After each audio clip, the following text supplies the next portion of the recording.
Well, the Harley Road Show has gone international.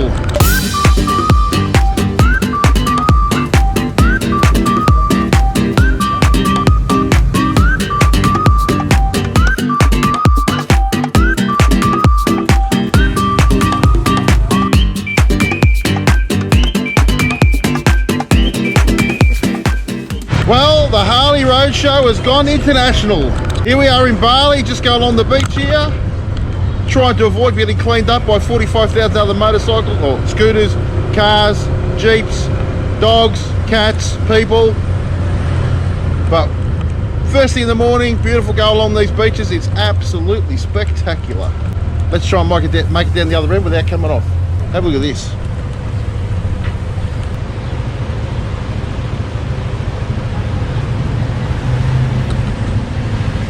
How nice is that?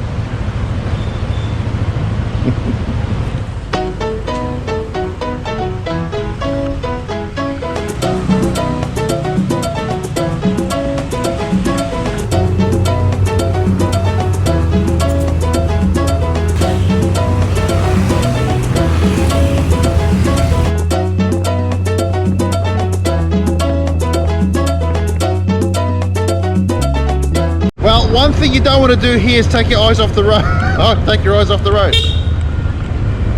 And you bip everywhere between whenever you see another bike, another car, another laneway, you bip. Especially on the big main roads. Holy Toledo, there's like hundreds of thousands of scooters. But it's good fun. Say hi YouTube. Mantap. Thank you. Thank you.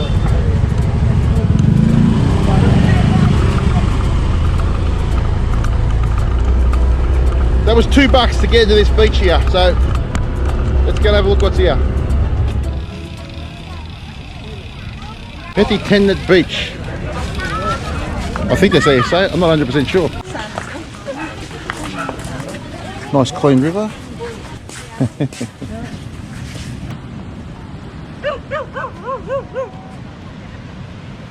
Right here, as the name suggests, we bring you the top 5 tips about riding a Bali Harley. And when I say Bali Harley, I mean these little scooters that we're riding around on. Tip number 1 is don't get scammed into paying too much. You should be paying for a decent scooter about $10 a day. You might get them for $8, $9, but a decent one's about $10 a day. That's my first tip. Make sure you don't get scammed.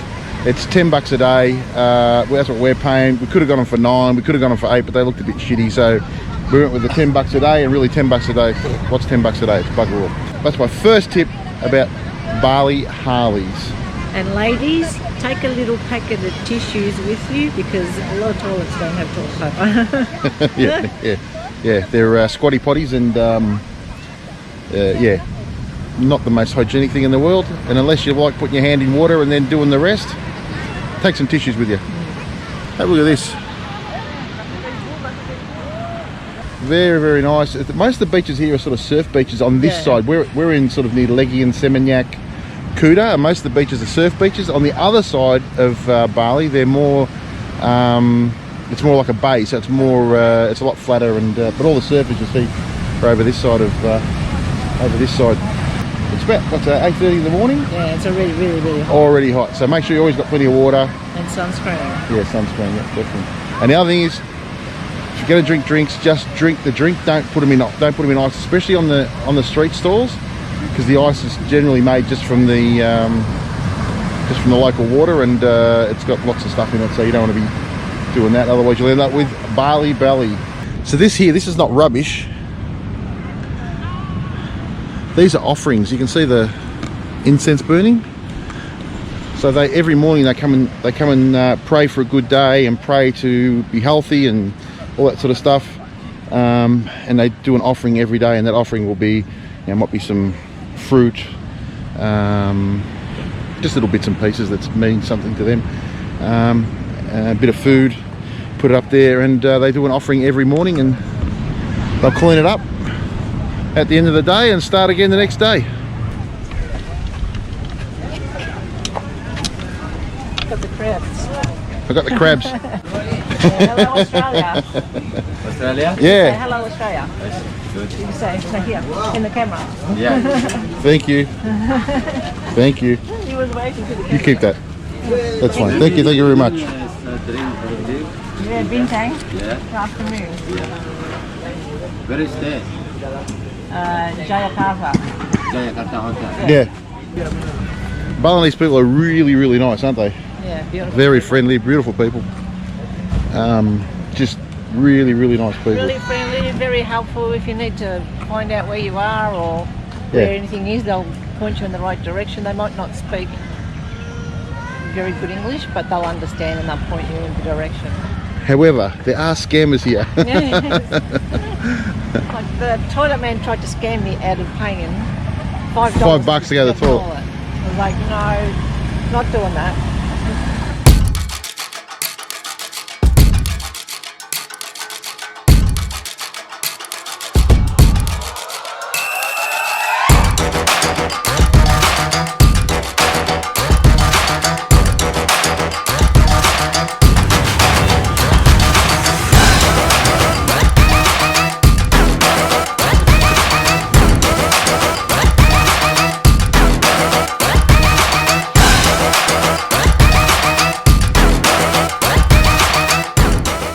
Okay, the number 2 tip when hiring Bali Harleys, make sure you've got your international license and your insurance covers you if you happen to come off. Hopefully you don't. Or the thing gets knocked off. Don't bother about, they'll try and say your insurance, which will cost you another, like, I think it's about another $10 a day or $5 a day or something. Don't bother with it, it's not worth the paper it's written on. Make sure you got an international license, and that way you're covered, because you will get pulled up by the coppers if you're doing the wrong thing, which could cost you a bit of money,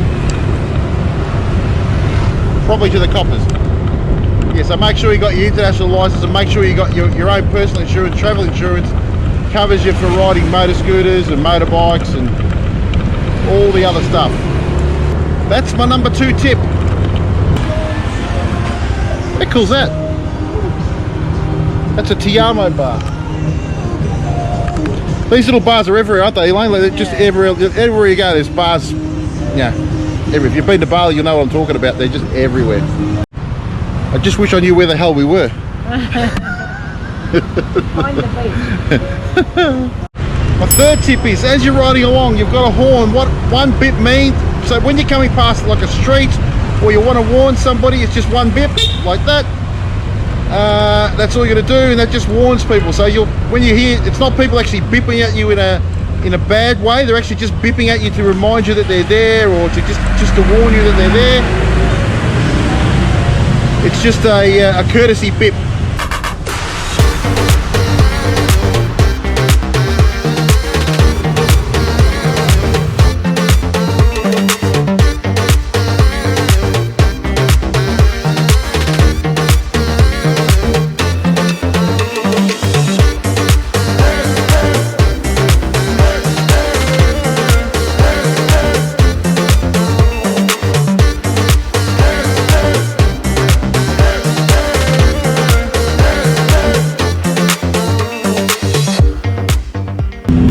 Fourth tip is, make sure you wear a helmet. Now, you'll see a lot of the Balinese maybe not wearing helmets, but that's not the different rules for Balinese as it is to Westerners. So make sure you get a helmet and make sure you wear it, because there are quite big fines if you don't wear it, especially if you're a Westerner. You'll see down a lot of the side streets, guys not wearing them. Just wear your helmet. You don't want to cop a fine while you're on holidays, so make sure you wear your brain bucket. Now, one thing you'll note riding around is there doesn't appear to be any rules. There's guys going wrong way down one-way streets. Basically, just follow the flow of the traffic. It should be okay. There is rules, but no one's obeying. Yeah, there is rules, but nobody's obeying them. I'll just show you. Hang on a minute. I'll spin you around.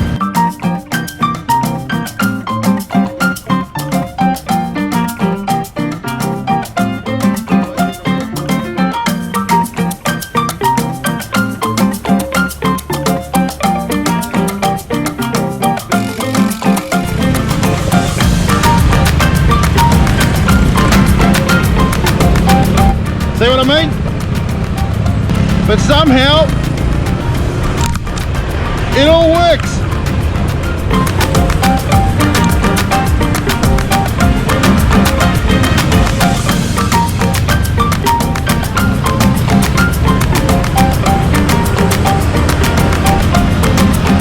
And my last tip, make sure you have fun. Because that's why you're here, is to have fun. And look, honestly, you know, ride around to these things, look, as long as you keep your wits about you and you take it easy and you don't go mad, you'll be fine. Stick within your limits, no problems at all. That's the best thing. Make sure you have fun, because it is fun riding around on these things. You see heaps. Get you to be able to go out and about on your own without having to get taxis and all that sort of stuff. That's it. That's my top 5. There's probably more, but I can't think of any more important ones.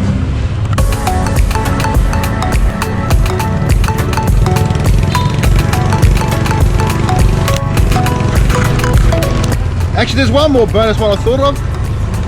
Try, if you can, try and have some sort of Google Maps or something to have your phone on you, because the roads are very, very, you know, rabbit warrening. They're all over the place, so you sort of, you need some sort of directions to be able to get your bearings. Once you get your bearings, you're okay. You sort of start to realise where you were, but just make sure you've got something to be helping you get back. And here we are back at the Jakarta where we're staying.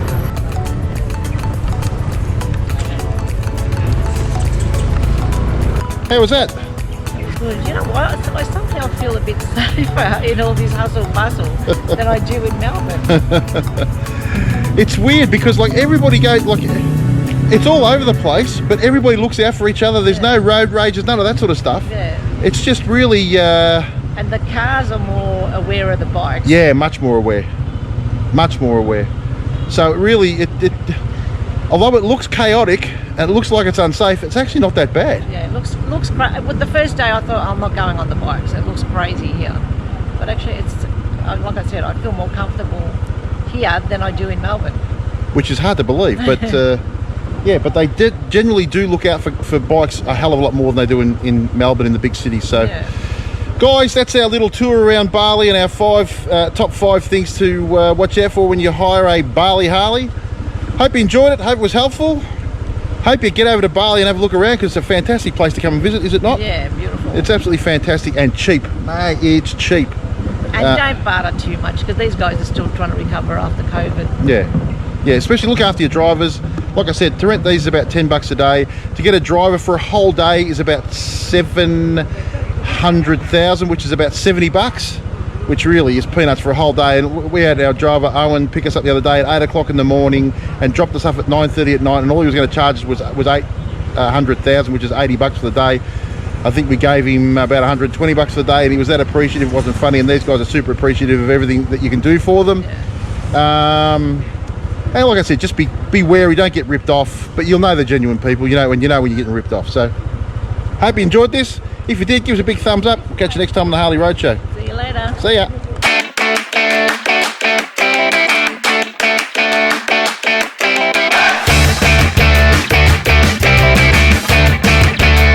Bali Harleys, I reckon they're definitely had a stage 2 put in them. Oh, mate, no doubt. No doubt. Definitely got a cam. Picked up. Yeah, picked up. Talking about stage 2? Yeah. Hey.